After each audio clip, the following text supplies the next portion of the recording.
बिस्मिल्लाहिर्रहमानिर्रहीम। अस्सलाम वालेकुम। कैपिटल टॉक में खुश आमदेद। मुस्लिम लीग नून की तरफ से मियाँ शहबाज शरीफ साहब को वज़ारत उज़्मा का उम्मीदवार बनाया गया है और आज पाकिस्तान तहरीक इंसाफ ने उमर अयूब ख़ान साहब को वज़ारत उज़्मा का उम्मीदवार बना दिया है। तो अब हुकूमत साजी के लिए जोड़ तोड़ शुरू हो चुका है, लेकिन दूसरी तरफ आप ये भी देख रहे हैं कि कल बरोज़ जुमा 16 फरवरी को बहुत सी जमातें पाकिस्तान के मुख्तलिफ़ इलाक़ों में 8 फरवरी के इलेक्शन में धांधली के ख़िलाफ़ वो मुज़ाहरा करेंगी, जबकि हफ्ते के दिन पाकिस्तान तहरीक इंसाफ ने भी मुज़ाहरों का ऐलान कर दिया। तो ये जो धांधली के ख़िलाफ़ एक तहरीक है, ये कामयाब होगी या नहीं होगी, ये बड़ी अहम बात है। और तहरीक इंसाफ अगर अपना वज़ीर-ए-आज़म का उम्मीदवार सामने ला रही है तो वो नंबर कैसे पूरे करेंगे, ये भी बड़ा अहम सवाल है। तो हमारे साथ गुफ्तगू में मौजूद हैं यहाँ पे जनाब नदीम अफजल चंद साहब, सीनियर रहनुमा पाकिस्तान पीपल्स पार्टी, और गुजरावाला से हमें ज्वाइन किया जनाब खुर्रम दस्तगीर खान साहब ने, सीनियर रहनुमा मुस्लिम लीग नून के, और बैरिस्टर अली ज़फ़र साहब पाकिस्तान तहरीक इंसाफ के सीनियर रहनुमा और मारूफ कानूनदान हमारे साथ मौजूद हैं। सबसे पहले मैं अली ज़फ़र साहब आपसे ये सवाल करूँगा कि कल कराची में जमात इस्लामी जो है वो यौम स्याह मना रही है। कल हैदराबाद में GDA और JUI का मुज़ाहरा हो रहा है, और कल ही बलूचिस्तान में भी मुख्तलिफ़ पार्टियां जो हैं वो मुज़ाहरा कर रही हैं। लेकिन आपकी पार्टी ने ऐलान किया कि हम हफ्ते को यानी परसों मुज़ाहरा करेंगे। तो क्या इसका मतलब ये नहीं है कि धांधली के ख़िलाफ़ जो जमातें शोर मचा रही हैं उनकी आपस में कोऑर्डिनेशन नहीं है? जी देखें, ये कोऑर्डिनेशन हामिद मीर साहब डेवलप हो जाएगी आहिस्ता आहिस्ता, क्योंकि एक तरह से ये एक दिन की प्रोटेस्ट नहीं होगी, ये कंटिन्यूस प्रोटेस्ट का इरादा है। और ये भी हमें आज मेरी मुलाकात हुई थी इमरान खान साहब से, और उन्होंने ये कहा है कि जितनी भी जमातें प्रोटेस्ट करना चाहती हैं या जितनी भी पार्टीज़ जो हैं वो इस धांधली के ख़िलाफ़ उठना चाहती हैं और मुज़ाहरे करना चाहती हैं, आप उनके साथ रब्ता करें। और उस रब्ते के लिए एक कमेटी भी फॉर्म हो गई है। तो यकीनी तौर पे कल जो जमातें कर रही हैं उनको हम उनके साथ रब्ता करेंगे। परसों PTI ने प्रोटेस्ट करनी है, और उसके बाद ये फिर एक बार मोमेंटम इसका जिस तरह बढ़ता जाएगा उस तरह जितनी पार्टीज़ इसमें शामिल होना चाहती हैं उनके साथ भी मुज़ाकरात होते रहेंगे। जो इस वक्त फ़ैसला हुआ है वो यही है कि इस धांधली के ख़िलाफ़ शायद कानूनी जंग तो अपनी जगह चलती रहेगी, लेकिन उसमें वक्त लगेगा। इन द मीन टाइम जो आपका सियासी मैदान है उसको खाली नहीं छोड़ना चाहिए। अच्छा। और अगर बाकी पार्टीज़ ने फ़ैसला किया है कि हम इसका मुकाबला करेंगे पॉलिटिकल फ्रंट पे भी, सियासी मैदान में भी, तो PTI उसके पीछे नहीं रहेगी। अच्छा, नदीम अफजल चंद साहब, पीपल्स पार्टी की तरफ से भी इल्ज़ाम लगाया जा रहा है कि धांधली हुई है, बल्कि आज तो शाजिया मरी साहबा ने एक तवील चार्जशीट लगाई है उनके साथ। वो कहती हैं मेरे साथ बहुत धांधली हुई है। नसीराबाद में, बलूचिस्तान का जो नसीराबाद का इलाका है, वहाँ पे पीपल्स पार्टी जो है वो RO के दफ्तर के बाहर 7 दिन से धरना दे के बैठी हुई है। तो आप भी एहतजाज में शामिल हैं, लेकिन उस तरह से शामिल नहीं हैं। तो आपकी पार्टी का धांधली के हवाले से उनकी पॉलिसी क्या है, हुई है कि नहीं हुई? देखिए जी, धांधली तो बिल्कुल हुई है। कराची में भी हुई है और पंजाब में भी हुई है, बलूचिस्तान में भी चंद सीटों पे हुई है, KPK में भी हुई है। ये कहना कि धांधली नहीं हुई है तो बिल्कुल झूठ है। बिल्कुल धांधली हुई है, लेकिन पीपल पार्टी के कंधों पे ज़रा बोझ इसलिए भी ज़्यादा है कि हम इस सिस्टम को डिरेल भी नहीं होने देना चाहते, और यही मजबूरियाँ हैं। और हम चाहते हैं कि ये मुल्क में निज़ाम आगे चले। इससे पहले भी इलेक्शन डिले हो गया, इससे पहले जो निगरान सेटअप ने जो गुल खिलाए हैं, तो ये सारी सूरत हाल आपके सामने। इसलिए हम चाहते हैं कि जो जैसी भी लूली लंगड़ी जमहूरियत हो ये चले, और हम बैठ के पॉलिटिकल पार्टीज़ पार्लियामान के अंदर बैठ के इन मसाइल का हल निकालें। और अब पार्लियामान से ज़्यादा पब्लिक में ज़्यादा अवेयरनेस है। अगर पब्लिक को पता है तो पार्लियामान को क्यों नहीं पता होगा? तो पब्लिक देख रही होगी कि मेरे ऊपर जो ज़्यादतियाँ, जो जुल्म हुई हैं या उमंगें उनकी, या जो मसाइल हैं, क्या पार्लियामान वो चीज़ें हल करता है? अगर तो पार्लियामान उन चीज़ों को हल करेगा तो रेलेवेंट रहेगा, वरना पाकिस्तान तब्दील हो चुका है, ये हकीकत है। सियासत भी तब्दील हो चुकी है, और जो रवायती तरीके से हम सियासत करते हैं ना, पुरानी सियासत, वो बिल्कुल दफन हो चुकी है। और मैं समझता हूँ कि अब आवाम को अपने ये धांधली वाले मसाइल, ये मुल्क निज़ाम हुकूमत चलाने वाले मसाइल, लोगों को डिलीवरी नज़र आए, गवर्नेंस नज़र आए, चंद महीने चाहिए। अच्छा, इससे ज़्यादा टाइम नहीं मिलेगा। ठीक है। अच्छा, खुर्रम दस्तगीर खान साहब, ये जो 8 फरवरी के इलेक्शन के जो नताइज हैं, इसमें ये लग रहा है कि किसी भी पार्टी को वाज़ेह अक्सरियत नहीं मिली और एक हंग पार्लियामेंट सामने आई है, तो आपको लगता है कि ये वाकई एक जेन्युइन मैंडेट है और जेन्युइन नताइज हैं जिसकी वजह से हंग पार्लियामेंट आई है, या ये मैनेज्ड है जैसा कि इल्ज़ामात लगाए जा रहे हैं कि धांधली हुई है? लेकिन हम इससे पहले कि इस पर बात करें, एक बुनियादी जो हकीकत है वो सामने आनी चाहिए। ये नहीं हो सकता कि एक जमात एक सूबे में कामयाब हुई, लिहाजा उस इलेक्शन, वो वहां इलेक्शन जो है वो फ्री एंड फेयर था, मुनसिफाना था, और बाकी जगह में मुनसिफाना नहीं था। तो अगर तो इलेक्शन मुनसिफाना था तो फिर चारों सूबों में था, फिर सबका हमें मैंडेट कबूल, और अगर मुनसिफाना नहीं था तो हर जगह था। लिहाजा ये क्लेम करना पाकिस्तान पीपल्स पार्टी का कि जी सिंध में ठीक था, पंजाब में ठीक नहीं था, ये भी, और मैं ये कहूंगा जी पंजाब में ठीक था इसलिए कि पंजाब असेंबली में सबसे ज्यादा नशिस्तें मुस्लिम लीग नून की आई हैं, तो लिहाजा पंजाब ठीक था, बाकी सब खराब था। तो लिहाजा ये क्लियर होना चाहिए कि इलेक्शन जो है उसके ऊपर आप टुकड़ों में बांट कर जजमेंट नहीं दे सकते, नंबर 1। दूसरा ये है कि इस इलेक्शन में जो इशू सारे सामने आ रहे हैं उसकी वजह से तहफुजात जरूर है, और ये मामलात इलेक्शन कमीशन को जल्द या बदेर हल करने पड़ेंगे, क्योंकि ये जो स्प्लिट मैंडेट है इसमें दो बातें अहम है। एक तो ये है कि जो भी आने वाली हुकूमत होगी उसकी सरबराही कोई भी करे, उनके सामने बहुत मुश्किल चैलेंज है मुआशी इस्तेहकाम का, खारजा पॉलिसी का, वफाकियत का, जो कि इस स्प्लिट मैंडेट की वजह से बहुत मुश्किल हो जाएगा। दूसरा इशू ये है कि एक जो साबिक हुक्मरान जमात है उसको जो वोट पड़ा है वो फिर कहीं ना कहीं 9 मई की तौसीक भी कर रहा है। रियासती हमले की सजा नहीं दी वोटरों ने उस जमात को, तो ये पाकिस्तान के आने वाले दिनों के लिए फाशिज्म के जो गहरे साए हैं वो मजीद गहरे हो गए हैं, और परेशानी है कि क्या ये, और इसमें आपको मालूम है कि मरवत साहब ने इस पर गुफ्तगू भी की है, और मुख्तलिफ जो इनके अरकान है वो इसका यादा करते रहते हैं कि वो दोबारा तशद्दुद की तरफ जाना चाहते हैं, क्योंकि अवाम ने तो उन्हें वोट दे दिया है। तो लिहाजा ये दोनों इश्यूज जो है ये आने वाली हुकूमत के लिए बहुत बड़े चैलेंजेस होंगे। अच्छा, अली ज़फ़र साहब, अब सवाल ये पैदा होता है कि हुकूमत कोई भी बनाए, मुस्लिम लीग नून बनाए या आप बनाए, क्या वो हुकूमत जो है वो देर पा साबित होगी? क्या वो हुकूमत पाकिस्तान में स्टेबिलिटी ला सकेगी? क्योंकि किसी के पास भी अभी तक सिंपल मेजॉरिटी नहीं है। ये देखिए, मेरी नज़र में तो जो इस वक्त फिगर्स हैं आपके सामने, जिस तरह मैनेज किए गए हैं मुख्तलिफ़ पार्टीज़ का, एक किसी की भी एब्सोल्यूट मेजॉरिटी नहीं, और एक कोलिशन गवर्नमेंट की तरफ जा रहे हैं, या एक सपोर्ट मुख्तलिफ़ पार्टीज़ की लेके हुकूमत बनाई जा रही है। मुझे तो नहीं नज़र आता कि ये 6 महीने से ज़्यादा चल सकेगा निज़ाम, क्योंकि पॉसिबल ही नहीं है। इतने बड़े क्राइसिस हैं, इतनी बड़ी फ़ैसले करने हैं, उसके लिए आपको चाहिए एक ऐसी जमात जो कि मेजॉरिटी जिसके पास हो, और जिसके पास मैंडेट हो लोगों का, जिसके पास लेजिटिमेसी हो, जिसको लोग चाहते हों, फिर वो हुकूमत में आएंगे तो वो इस तरह की जो फ़ैसले हैं जो करने इस वक्त आने वाले हैं फ़ैसले करने के लिए, वो उन फ़ैसलों को कौम भी एक्सेप्ट करेगी, वो फ़ैसले हुकूमत कर भी सकेगी, और फिर उससे हमारा आगे जाके प्रोग्रेस हो सकेगा। अगर आपने हुकूमत इस तरह की बनाई तो पहली बात तो ये है कि उनके पास लेजिटिमेसी नहीं होगी इस किस्म के इलेक्शन के बाद। नंबर 2, लोगों का मैंडेट नहीं होगा, लोग उस पर यकीन नहीं करेंगे, एतमाद नहीं करेंगे, इंटरनेशनल दुनिया उस पर एतमाद नहीं करेगी, वो फ़ैसले नहीं कर सकेगी जो फ़ैसले करने की ज़रूरत है। तो उसके बग़ैर इस सारे माहौल में किसी सूरत में 6 महीने से ज़्यादा मेरी नज़र में ये हुकूमत नहीं चल सकेगी।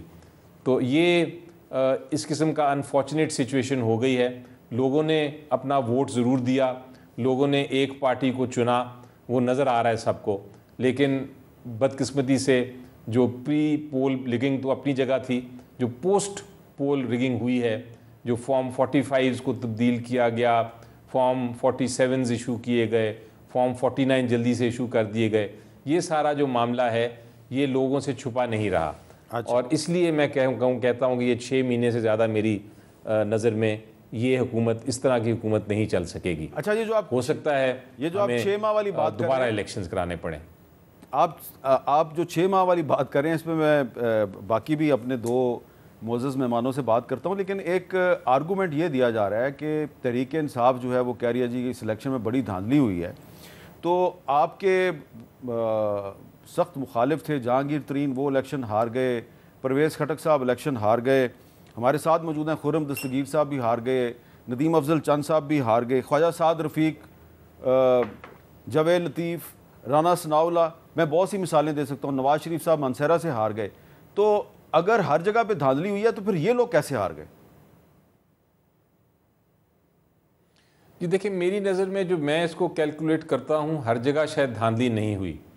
एम ये थी कि किसी तरह से जो PTI है उसको 90 या 100 से ज़्यादा सीटें ना दी जाएं और बाकी पार्टीज़ को दी जाएं, ताकि एक इसी तरह का माहौल हो कि PTI हुकूमत ना बना सके सेंटर में और जो सबसे बड़ा सूबा है पंजाब में, और दूसरी जो पार्टीज़ हैं वो बना सकें। उसके लिए फिर सिलेक्टिव जो सीटें थीं वहाँ धांधली शायद की गई और वहाँ से जो सिटिंग या जो विनिंग कैंडिडेट्स थे उनको हटाया गया और दूसरों को लाया गया। तो इसलिए ये नहीं आप कह सकते कि 100% हर सीट पे ही धांधली हुई। मेरी नज़र में सिलेक्टिव सीट्स पे धांधली हुई। अच्छा, चंद साहब ये कह रहे हैं अली ज़फ़र साहब कि ये जो भी हुकूमत आएगी 6 महीने से ज़्यादा नहीं चलेगी, आप एग्री करते हैं? देखिए जी, मैं समझता हूँ कि ये बड़ी बदकिस्मती होगी अगर 6 महीने हुकूमत ना चले, और इसकी ज़िम्मेदारी मैं समझता हूँ कि तमाम पॉलिटिकल जमातों पे होगी, मास सिवाय पीपल्स पार्टी की। इसलिए कि पीपल्स पार्टी अभी भी कराची में उसकी सीटें छीनी गई हैं और पंजाब में छीनी गई हैं। मैं आपके सामने बैठा हूँ, तो इसके बावजूद आप समझते हैं आपसे सीट छीनी गई? बिल्कुल छीनी गई। आपके पास फॉर्म 45 हैं? मेरे पास फॉर्म 45, 70 बैग भी गायब हैं, 70 फॉर्म 45 भी गायब हैं, और जो कुछ मेरे साथ हुआ वो सारे इलाके से पूछ लें, इलेक्शन कमीशन से पूछ लें। मैं तो चाहता हूँ कि फ्री एंड फेयर इंक्वायरी हो जाए हमारे इलाके की, कोई एजेंसी करके दे दे हमें इंक्वायरी।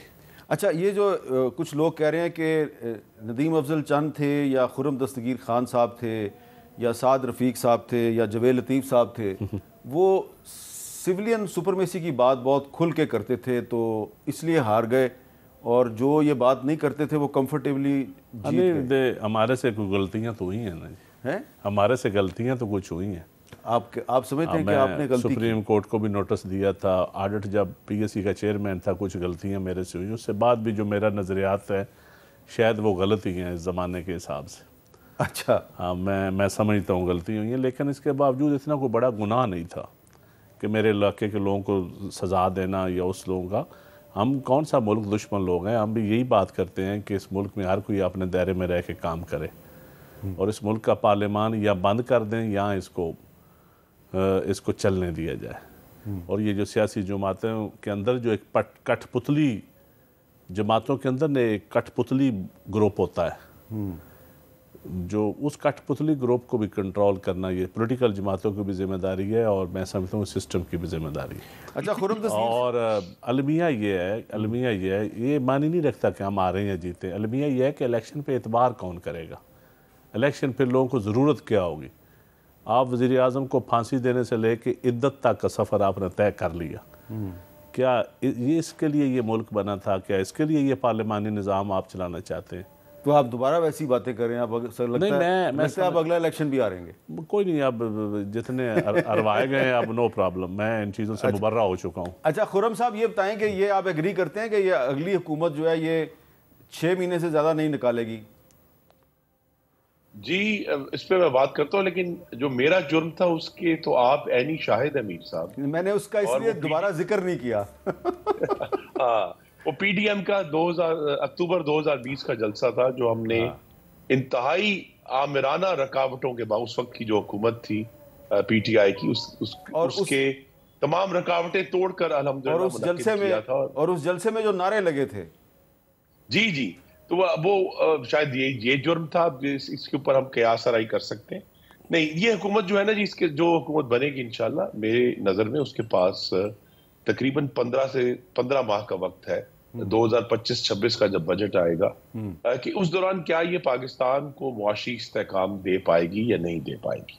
ये बहुत बड़ा सवाल है। महंगाई को चले अगर कम नहीं कर सकते कीमतें, लेकिन कीमतों को रोक पाएगी कि नहीं रोक पाएगी। क्या पाकिस्तान के जो बड़े मुहीब फेडरल गवर्नमेंट के जो फाइनेंशियल इश्यूज हैं, क्या उस पर कोई बेहतरी कर पाएंगे। फिलहाल उनके पास 6 महीने तो आप कह सकते हैं, लेकिन मेरे ख्याल में 1-1.25 साल का वक्त है, जिसमें तो अगर तो ये इस्तेहकाम ले आए, स्टेबलाइज और कंसोलिडेट कर पाए, तो फिर ये मामला आगे चलेगा। वरना जो मौसम खजा आएगा 2025 का, उसमें फिर बहुत बड़े इश्यूज खड़े हो जाएंगे।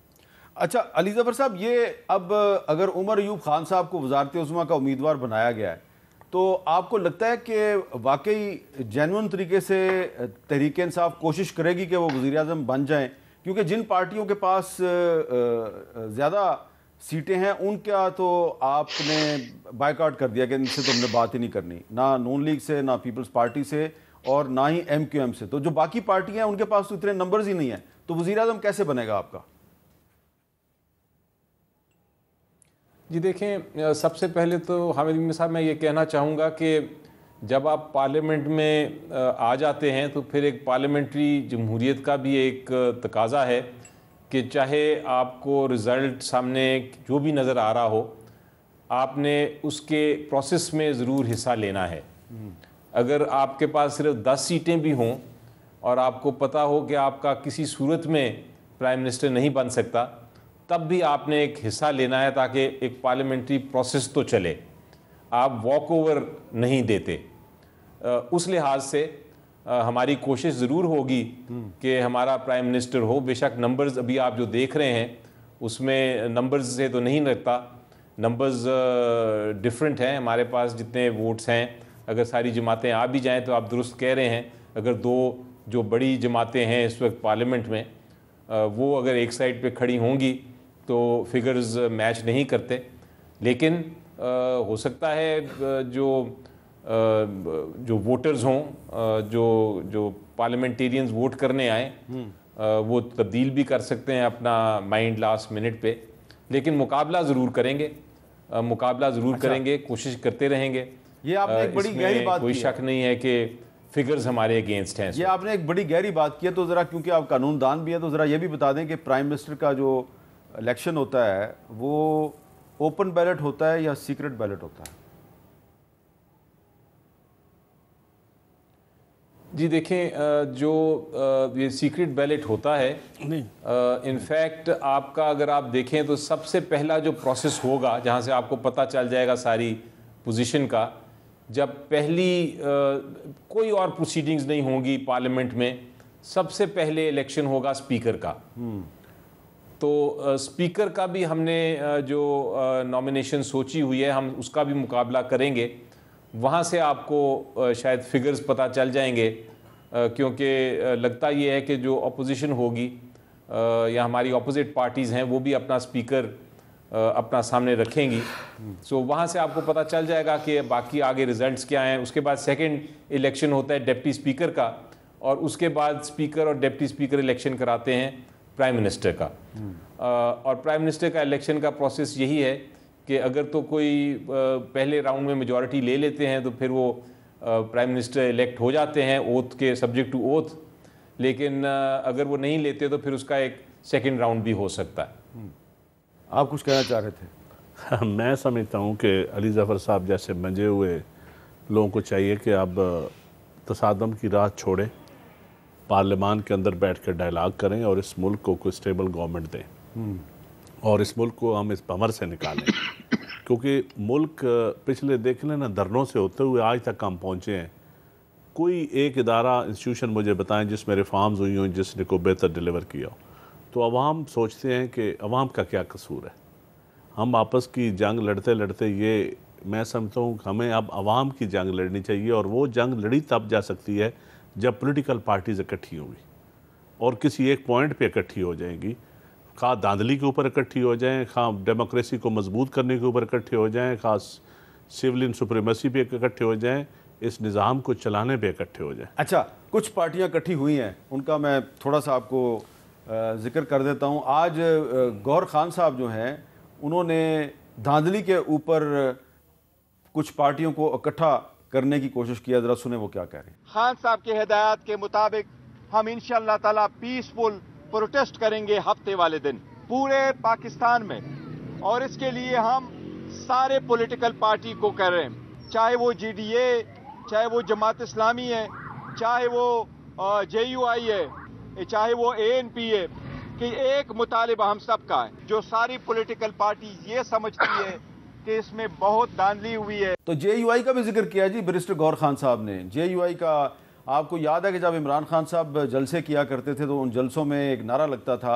मैं उस नारे का जिक्र नहीं करता, लेकिन JUI का जिक्र करना तहरीक इंसाफ के मौजूदा चेयरमैन की तरफ से ये बहुत से लोगों के ख्याल में पॉजिटिव है, कुछ लोगों के ख्याल में नेगेटिव भी है। लेकिन JUI के सरबराह मौलाना फजलुर रहमान साहब इस धांधली के बारे में क्या कहते हैं, ज़रा उनकी ज़ुबानी भी कुछ सुन लें। हज़रत मुस्लिम लीग का वो उम्मीदवार जो महमूद खान अचकज़ई के मुकाबले में दस्तबरदार हो चुका था और वो दस्तबरदारी की हालत में घर में सोया हुआ था, उसको कहा आप जीत गए हैं। दस्तबरदारी की हालत में सोया हुआ था, उसको कहा गया आप जीत चुके हैं। और उस कैंडिडेट का ताल्लुक था मुस्लिम लीग नून से, और मौलाना फजलुर रहमान साहब PDM के सरबराह रहे हैं, जिसमें कि मुस्लिम लीग नून जो है वो सबसे बड़ी जमात थी। एक वक्फे के बाद दोबारा मिलते हैं।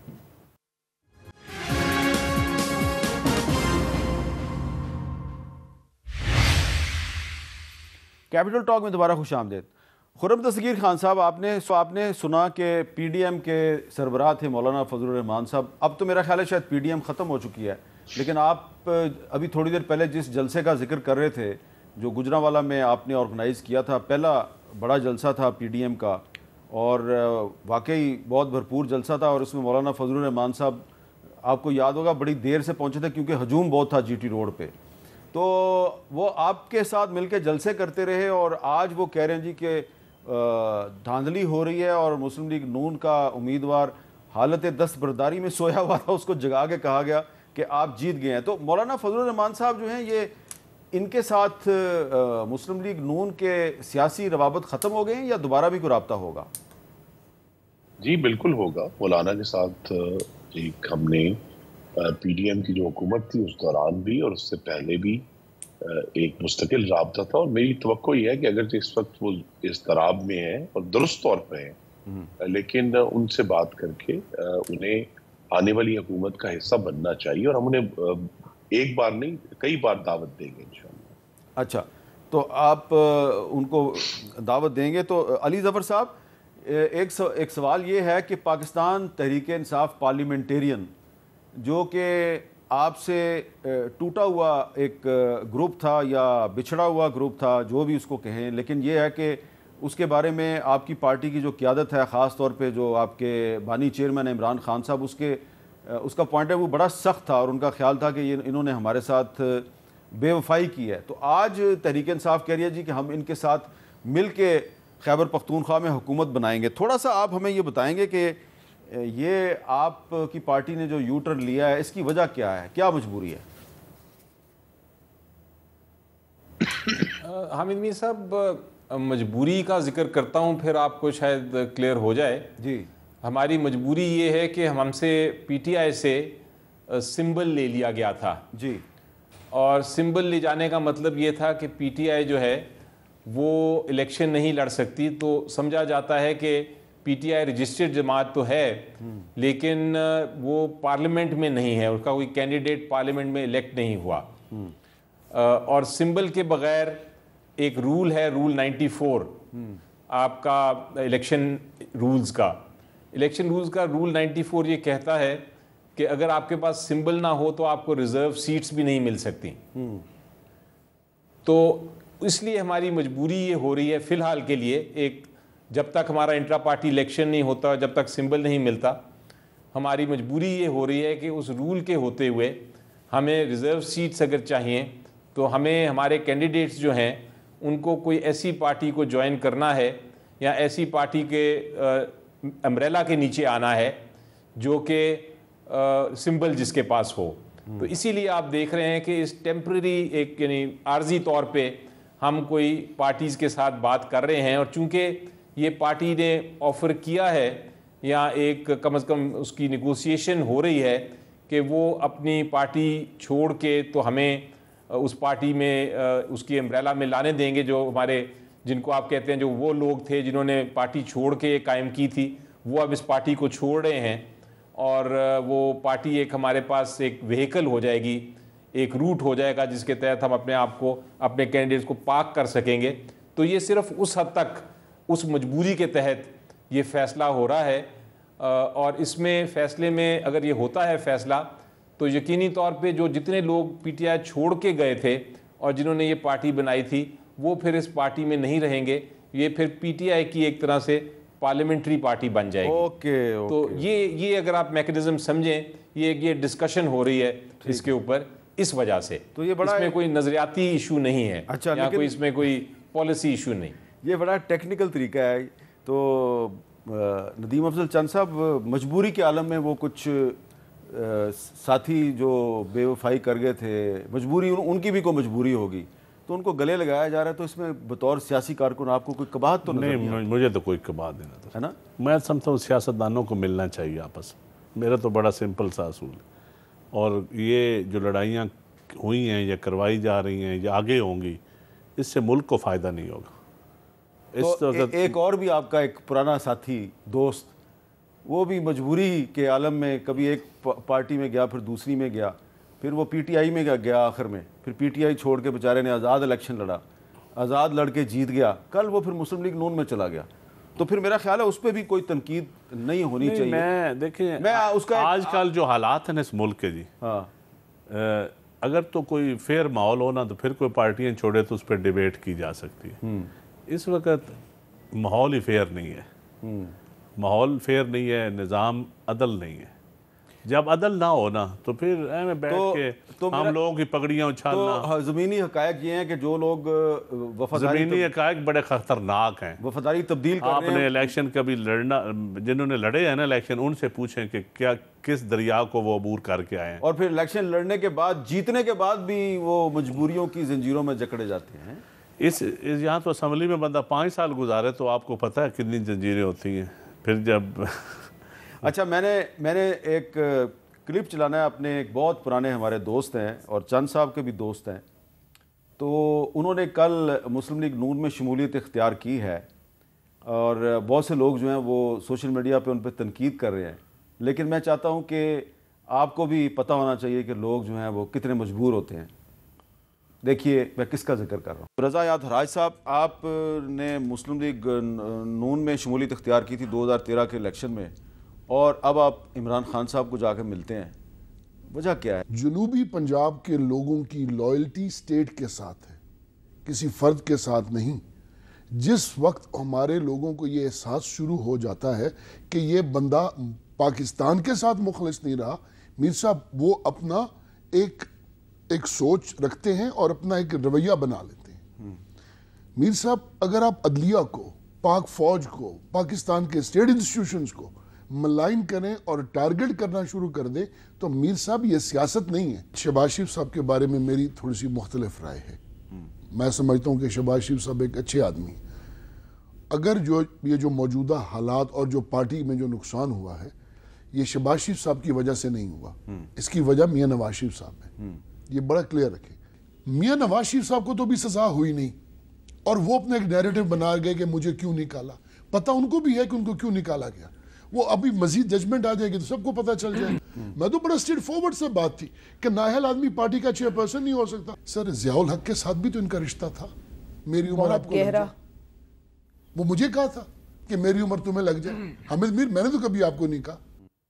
तो वैसे रज़ा हराज साहब जो हैं ये आज़ाद उम्मीदवार की हैसियत से जीते हैं, और ये पीटीआई बैक्ड आज़ाद उम्मीदवार नहीं थे, ये वाकई आज़ाद उम्मीदवार थे। और अब जीतने के बाद ये दोबारा उस पार्टी में चले गए हैं जिसके कायद नवाज शरीफ साहब हैं। तो खुर्रम दस्तगीर खान साहब, वैसे तो हम सब जानते हैं कि मजबूरियां होती हैं और लोग जो है वो मजबूरियों की वजह से कहते हैं जी कि हमने वफादारी तब्दील की, लेकिन आपको ये लग नहीं रहा कि जिस तरीके से कुछ इंडिपेंडेंट्स को आपकी पार्टी में शामिल करवाया जा रहा है तो उससे आपकी पार्टी की जो सियासी साख है उसको धचका पहुंच सकता है, या अब ये कोई मसला नहीं है आम लोगों का?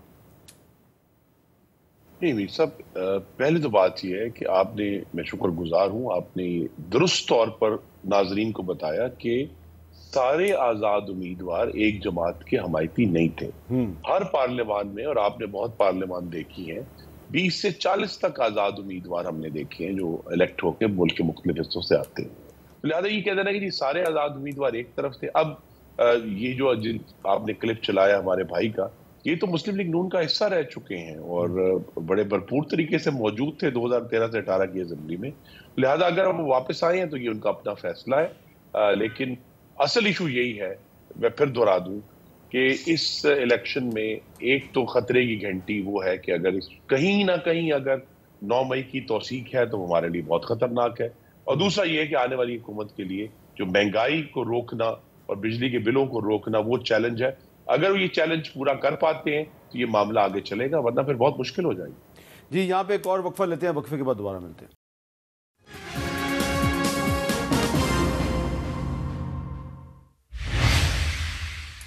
कैपिटल टॉक में दोबारा खुश आमदीद। अली ज़फ़र साहब, अब आपको क्या नज़र आ रहा है कि जो भी अब हुकूमत बनेगी, आपने तो कहा वो 6 महीने भी नहीं चलेगी, लेकिन इस वक्त पाकिस्तान का जो आम आदमी है उसका सबसे बड़ा मसला क्या है, और जो भी हुकूमत आए क्या वो आम आदमी के मसले को हल करने की पोजीशन में होगी या नहीं?